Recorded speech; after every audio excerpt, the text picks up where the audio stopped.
I mean, my high school yearbook picture is so bad. Okay, I mean, it's like beyond, or maybe I'll put it on Facebook. Okay. Have a passion for what you do, because, you know, if you don't have a passion for what you're doing on your job, how is anybody else going to care about what you do if you don't care about it? And if sometime in life you're a little bit less, you don't like your job that much, and you can get a job for a little less money that you'll like, I would say switch jobs. I mean, I really think that that's good advice. I mean, this is the only job I've ever had, and I really do like it. I mean, it's really fun. I get to go to companies and consult. It's really, I can go swimming at noon, 11 o'clock. I mean, it's a lot. The summers, we don't have to be here. Okay. Now, be honest about your strengths and weaknesses. And if possible, try and improve them. Now, I'm not that good at this. Okay. But I mean, I saw I wasn't that good a teacher. I worked really hard to become a better teacher. Okay, and one thing, okay, I should add this one, I didn't think of in the other class. Okay, but weaknesses. Okay, what if I have plenty of weaknesses, but my most obvious weakness, I'm a total slob.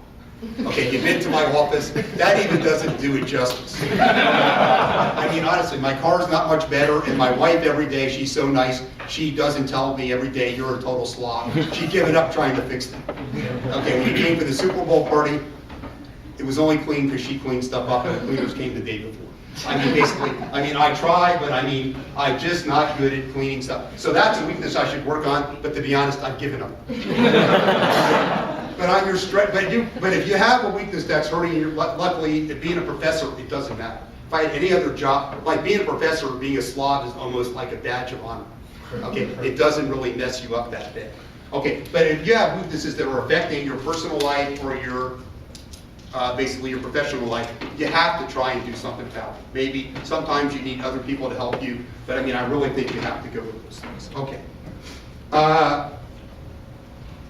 Be a lifelong learner. Okay. In today's world, that's even more important. Lifelong learner.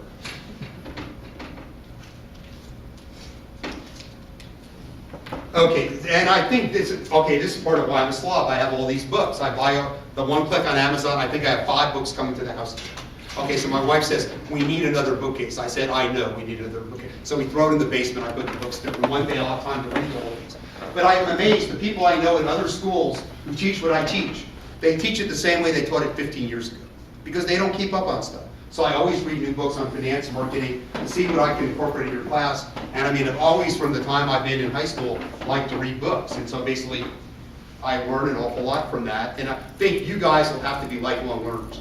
I will bet less than 5 of you will have the same job your entire life. This is the only job I've had. But I mean, I bet nobody in this room will have the same, and it's not because you're not going to live a long life. Don't worry. Okay, but basically, I don't think none of you are going to, I mean, I think almost nobody's going to have the same job for 30 years. You know, it's just not the way the world works. Okay, so that's very important. Okay. Oops, sorry.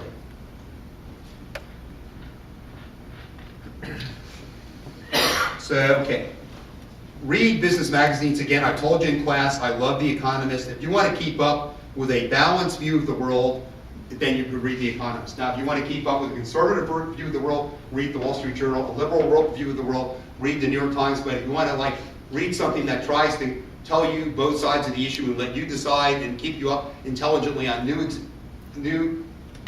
methodologies and new topics in business, read The Economist. Okay, and also read,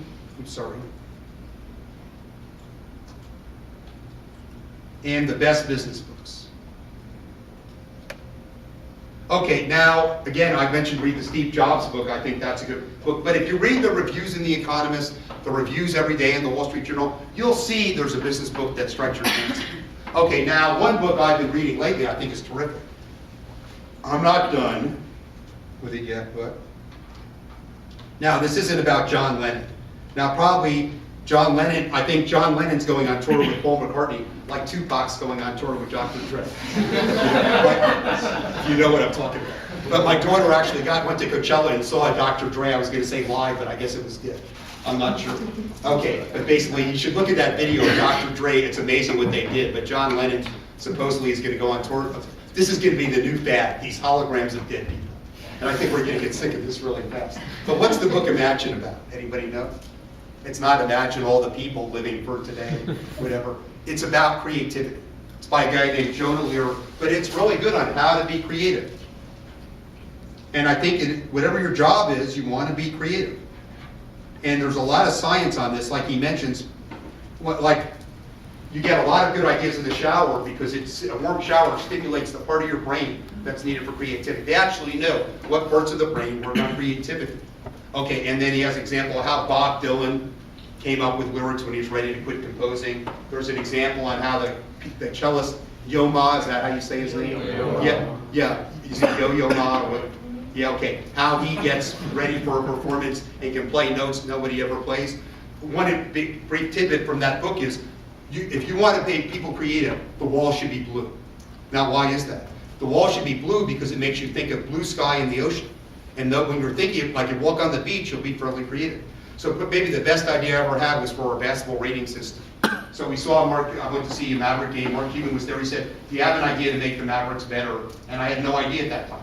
So the next day I'm swimming in the pool, I probably hit my head on the wall, but I came up with the idea, basically, instead of rating teams, we should rate players.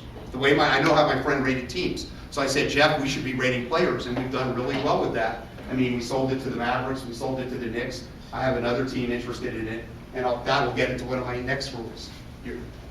Okay. Now, excuse the language. Be F blank blank blank ing nice to everyone. Okay.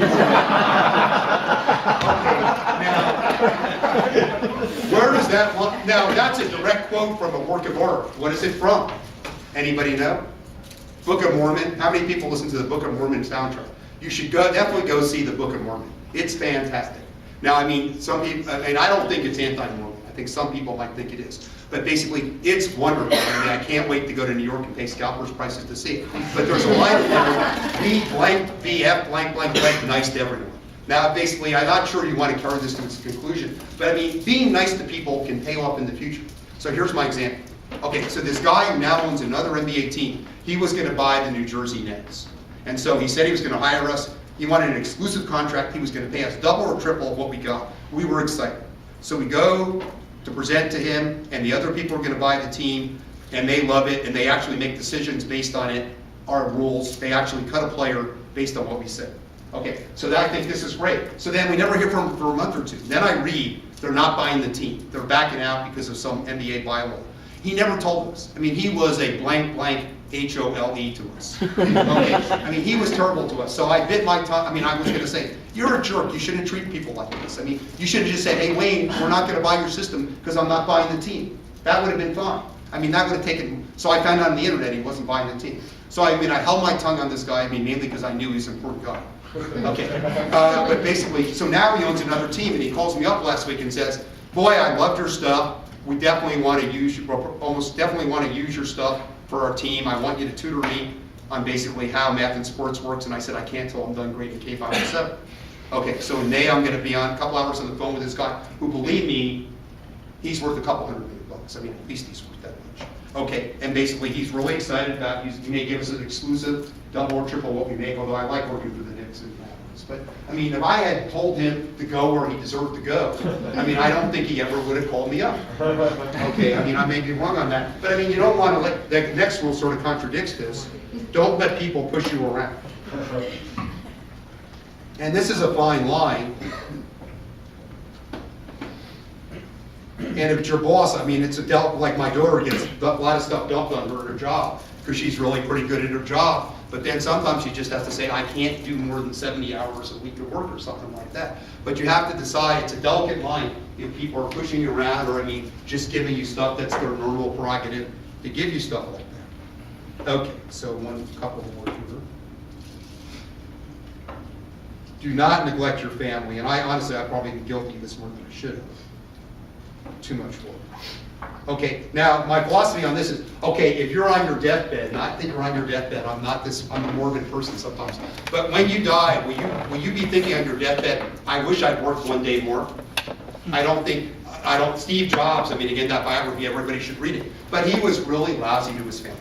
I mean, he worked a lot, I mean, he was lousy to people he worked with, but I mean, he did a lot of great stuff, we all know that. Okay, he had a great quote. People said, do you do market research? He said, did Alexander Graham Bell do market research for the telephone? And the answer is no, of course. He knew is what people needed, and Steve Jobs knew what people needed. Okay, but basically, I mean, he neglected his family an awful lot if you read that book. And I'm sure on his deathbed, he really regretted a lot of the things he did. So I mean, really don't neglect your family. And sometimes that's hard with work and stuff like that. Okay. The Spurs will win the title this year, I think. They're 7-1. I don't think it's a bad bet. I think they've been cruising in the season. They've rested their guys. I think and after Meta World Peace chopped off James Harden's head, they got to change his name to Meta World War or something. I mean, God, what a terrible person. I mean, maybe he forgot his medicine in the morning. Okay, I don't know. Okay, so a couple more things on this. Okay, then I have okay, find some time for yourself each day. And then for me, this is real important. In other words, you can spend your whole life. Okay, so you want to do not what your family needs, you want to do what your job requires, but I think if that's all you do, you won't be that happy.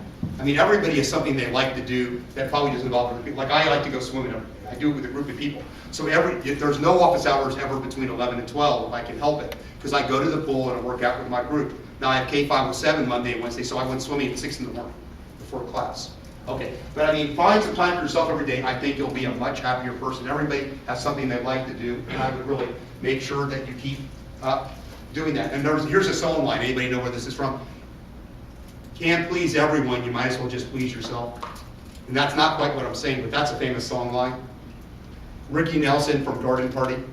If you can't, and what he meant by Garden Party, he was playing at Madison Square Garden, and so the crowd, he was from the 1950s, everybody wanted him to play the old songs they grew up with, but he wanted to play his new hits, and he said, I don't care what the people think, I'm going to please myself by playing my hit songs. And that's a really nice, I mean, sometimes you got to do what's right for yourself. I mean, this wasn't at the expense of other people, it's what he needed to do as an artist.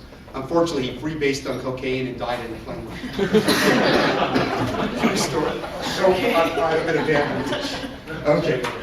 Okay, now, honesty is usually the best policy. So how do I know this? From TV, of course. So on Gossip Girl this year, okay, Blair and Dan, okay, are madly in love, okay, and we're following this hopefully. And I never thought that couple would work, but I'm really excited to go home tonight and watch that after I catch up on Mad Men and the others. Now, a lot of shows, people like Desperate Housewives, okay, Gossip Girl, when they're dishonest, horrible things happen. When you hide secrets or any soap opera, Desperate Housewives, you hold a secret, it comes back to haunt you. So this is where we should learn this. But Dan, what do I mean by Dan and Blair? Their first encounter was not that satisfactory. Okay, so after their first encounter, they were honest about what went wrong, and subsequent encounters were very much better. Okay, we won't be explicit. Okay. But then the other show where honesty is the best policy comes Friday Night Lights. Now, how many people watch any Friday Night Lights? Okay, great. Everybody should get that from the first season.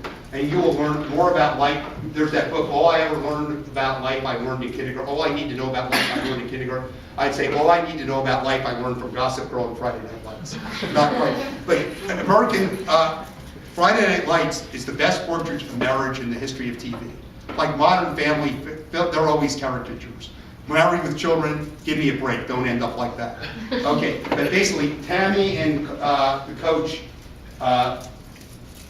Coach Chandler on Eric on Friday Night Lights, they have the best, most realistic marriage on TV.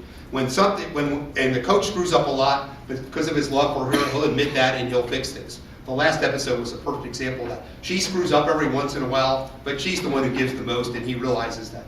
But basically, you have to basically be honest with your family. I mean, if you can't be honest about important things, if somebody's doing something wrong, you got to tell them, or they'll just keep doing it wrong. And if you can't survive that, then it's a difficult problem. But usually, the honesty works out for the best in that situation. Now, don't tell your boss they're a horrible boss. I mean, I'm not advocating that. I don't think that will probably go over that well.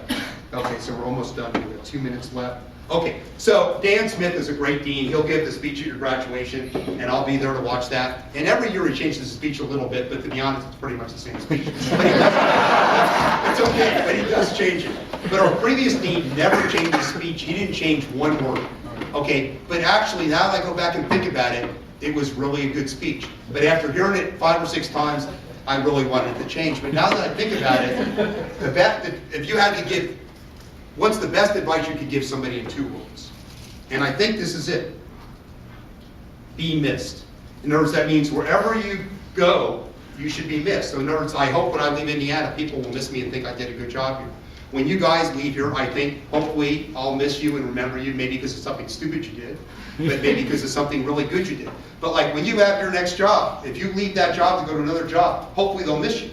Okay? Okay, if you move from Indianapolis to Denver, Colorado, hopefully the people you know in Indianapolis, they will miss you.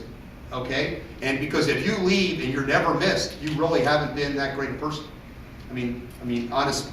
So I mean, basically, wherever you go, you should be missed when you go to the next place, be it your job, be it your friends, your family, whatever. I would hope when we move, our neighbors would miss us, and they would say, you were really good. Some of our neighbors, I can't stand them. I hope they're good.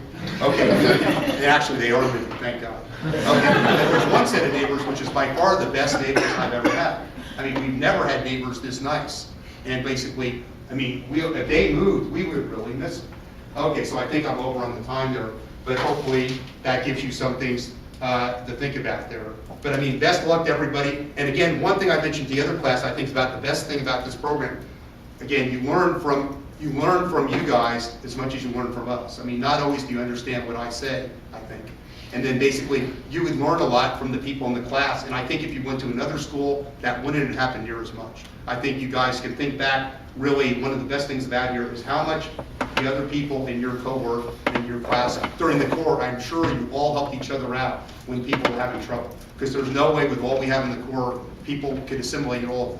So you need help from the accounting person, the quant person, the poet, stuff for certain things, stuff like that. So I mean, I think that's one of the best things about this. Okay, I think I ran over there. So.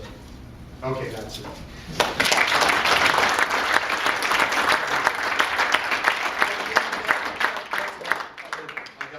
Sheet from Michelle here, I go to 1034. Okay, but if you guys have any questions on, like, don't ask me about life advice. I think, even though that wasn't that bad, I'm probably not that good at that. But if you have questions on modeling or quant stuff in the future, and you get into something new 10 years from now and you have a question, just let me know. Okay, thank you. So who do you have next in here? Semadeni. Who? Semadeni. Oh, Matt. Okay, yeah, he's great. He's a really nice guy. Thank you so much. But thanks. But don't ask about the Book of Mormon also.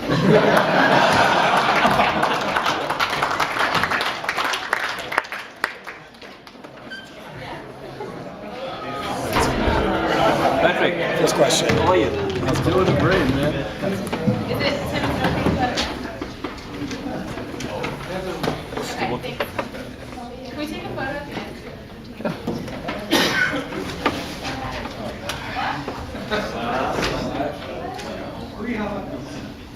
He's an artist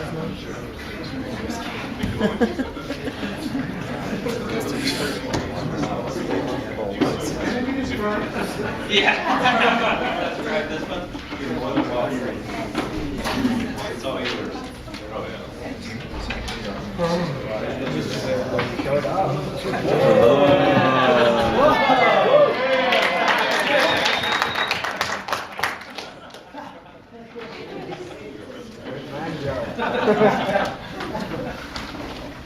Some things are just so good you want to do them twice, right?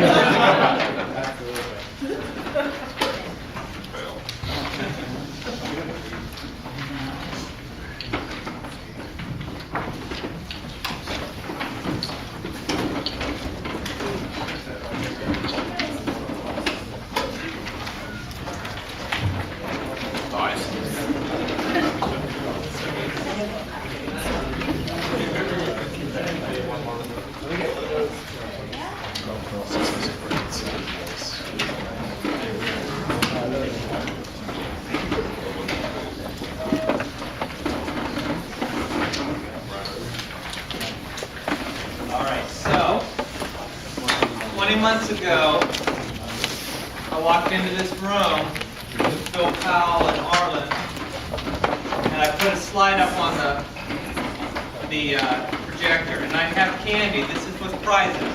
Who can tell me what that slide said? Take the first hand. You got It was, if you remember nothing else, it was up on the slide. Oh, come on. You can't let it go. Both green and blue knew. Not go down here, but they both knew. It was up on the slide. It says, if you, I'm giving it away. If you remember nothing else. Remember what's on the slide. No. If you remember nothing else, I am not. I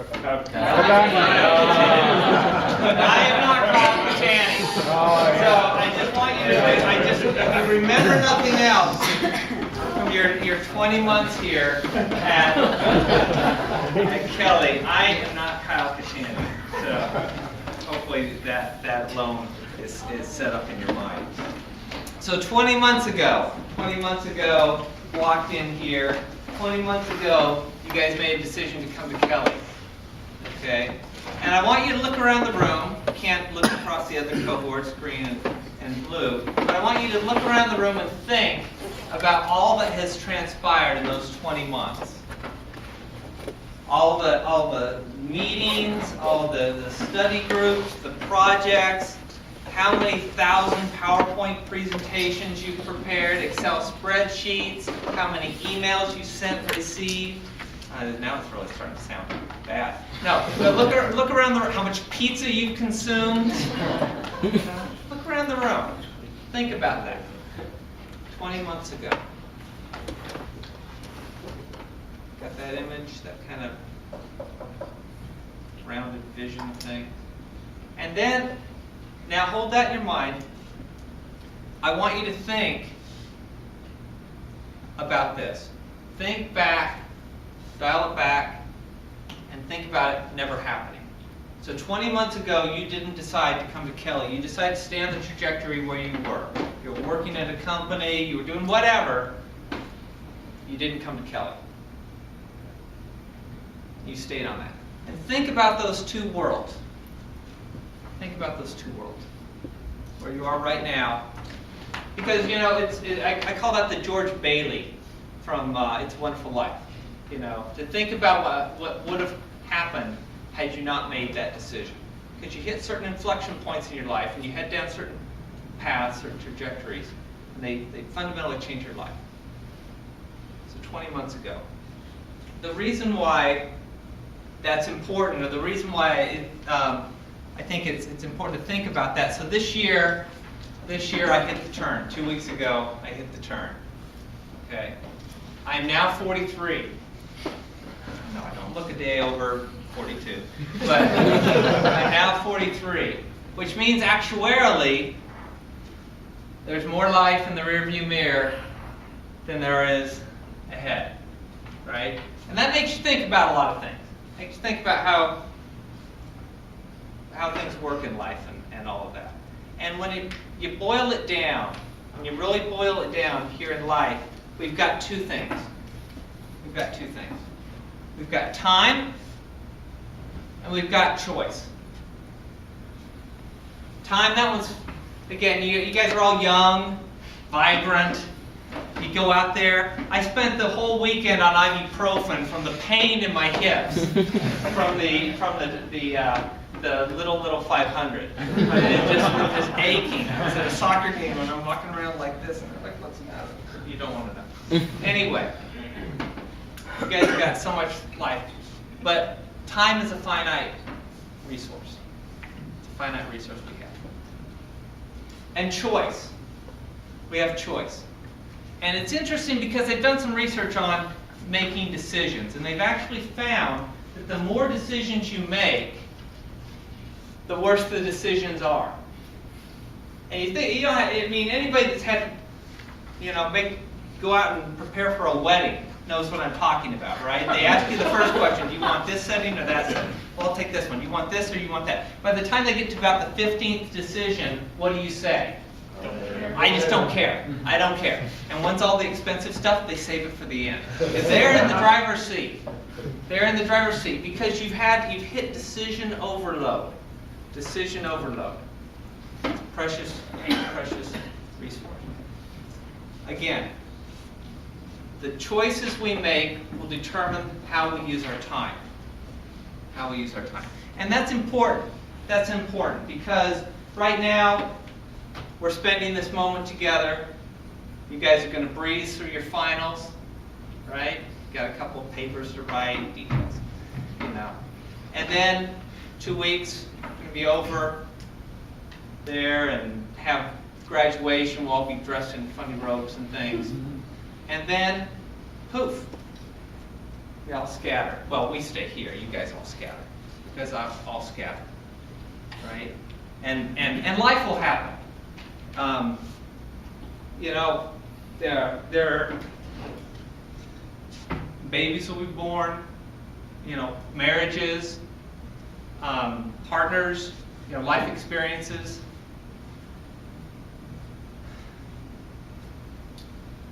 People get sick. I'm really sorry. A friend of mine found out she had cancer today. People get sick. They die. Time is a precious thing. So it's important to think about the choices that we're making. Important to think about those choices and how we're going to use that time. I'll come back to that in a second. I passed out this article right here. So a lot of times people, and I apologize for killing the trees. It's a terrible thing. But this is important stuff, and hopefully by printing it out, you guys will actually shove it in your bag. You don't have time between now and graduation to read it, but after graduation, get on a flight, pull it out, just read it. These both are easy reads. It talks about how information overload is ruining us. And Herb Simon, back in the 50s, wrote the following. What information consumes is rather obvious. It consumes the attention of the recipients. Hence, a wealth of information creates a poverty of attention and a need to allocate that attention efficiently among the overabundance of information sources that consume it. We are swimming in a sea of information. We've got all this information out there, and it's ruining us. It really is ruining us. It's cutting down our productivity, it's ruining our creativity, and it's making us into addicts. So that when that thing buzzes or beeps or chirps or whatever it does, we respond. We have to check it, right? Admit it. I mean, we're all kind of addicted to this information. So if I could offer you one thing, right? So over the next couple of weeks, in the United States, or even the United States and Europe, there will be about 150,000 MBAs minted. So you guys are joining a grand army of MBAs going forth to conquer the world. Okay? So how do you differentiate yourself among all those MBAs that are going out? You focus. You learn how to focus. They've all learned the 5 forces. They've all learned competitive analysis. They've all learned, Wayne Winston was in here, and he's a pretty unique resource. But people have learned how to use spreadsheets and databases and things. They've learned how to calculate the weighted average cost of capital and everything else. How do you differentiate yourself? You learn how to focus. You turn off the devices. You filter out the information. And you take that time to recharge your battery. We have these amazingly powerful computers. You guys grew up with computers. For me, we bought our first computer, now I'm really dating myself. We bought our first computer when I was in high school. And it had, my phone has more memory and capabilities than that computer had. And it's an amazing thing. Treat your computer like a computer, but don't treat your brain like a computer. Your brain is not a computer, it is a brain. Think about all the things that the brain can do that the computer can't. And even though that gap it seems like every year is shortening, there are things that your brain can do, the creativity, the gestalt, the imagination, these things. Use your brain for those. Use your computer for the rest. Don't treat your brain like a computer. And learn how to focus. Last time we met, I passed out the article, How Will You Measure Your Life? Clayton Christensen. Hopefully you haven't had time to read that. At this inflection point, so you think about 20 months ago you made a decision to come to Kelley, and here you are. You're at another inflection point where you're going to go out and do other things, right? You're going to make those decisions. Spend a little bit of time over the next couple of weeks thinking about how you're going to measure your life. And how will you know you've been successful? These measures will change throughout your life. You need to be thinking about them. What are they?